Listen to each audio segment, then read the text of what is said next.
into the lift. The buttons for the second and fifth floors were missing, and a brown liquid had dried over the remainder of the control panel. Using all of his detective skills to ascertain that it was either poo, rust, or Coca-Cola, he used the bottom of his t-shirt, Richie Sambora's face, to push the button. He had been in hundreds of identical lifts in his time, a seamless metal box installed by councils all over the country. It had no floor covering, no mirrors, and no protruding lights or fixtures.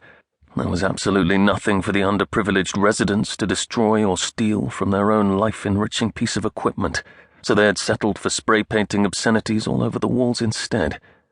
Wolf only had time to learn that Johnny Ratcliffe was both ear and a gay before the doors scraped open at the fourth floor. Over a dozen people were scattered along the silent corridor.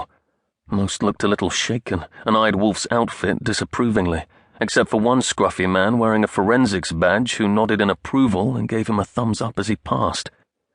A very faint but familiar smell intensified as Wolf approached the open door at the end of the hallway. It was the unmistakable smell of death. People who work around such things quickly become attuned to the unique mix of stale air, shit, piss, and putrefying flesh. Wolf took a step back from the front door when he heard running footsteps from inside. A young woman burst out through the open doorway, dropped to her knees, and then vomited in the corridor in front of him. He waited politely for an opportune moment to ask her to move when another set of footsteps approached.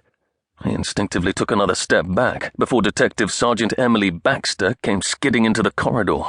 "Wolf, I thought I saw you lurking out here," she roared across the hushed hallway. "Seriously, how cool is this?" She glanced down at the woman retching on the floor between them. "Could you puke somewhere else, please?" The woman sheepishly crawled out of their way. Baxter grabbed Wolf by the arm and excitedly led him into the apartment. Nearly a decade his junior, Baxter was almost as tall as him. Her dark brown hair turned black under the gloom of the unimpressive entrance hall, and, as always, she wore dark makeup that made her attractive eyes appear abnormally large. Dressed in a fitted shirt and smart trousers, she looked him up and down with a mischievous grin. "No one told me it was Mufti Day." Wolf refused to rise to the bait, knowing that she would quickly lose interest if he only remained quiet. "How pissed is Chambers going to be he missed this?" she beamed. "Personally, I'd take the Caribbean cruise over a dead body too," said Wolf, bored. Baxter's huge eyes widened in surprise. "Simmons didn't tell you?" "Tell me what?" She led him through the crowded apartment, which had been dimly lit in the glow of a dozen strategically placed torches.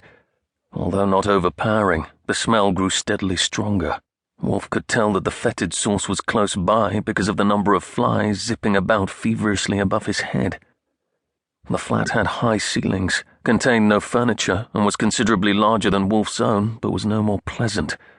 The yellowed walls were peppered with holes through which the antiquated wiring and dusty insulation bled freely onto the bare floor. Neither the bathroom suite nor the kitchen looked to have been updated since the 1960s. "Tell me what?" he asked her again.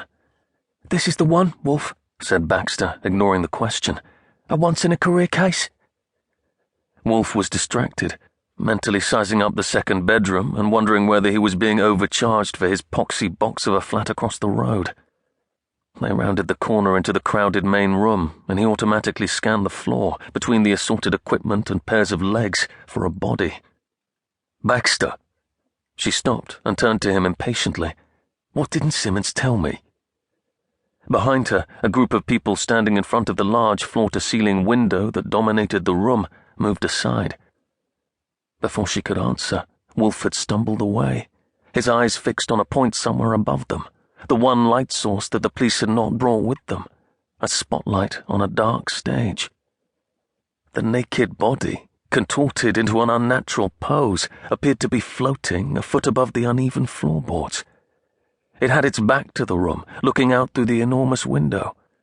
Hundreds of almost invisible threads held the figure in place, which in turn were anchored by two industrial metal hooks. It took Wolf a moment to identify the most unnerving feature of the surreal scene before him, the black leg attached to the white torso. Unable to comprehend what he was seeing, he pushed his way further into the room. As he drew closer, he noticed the huge stitches binding the mismatched body parts together. The skin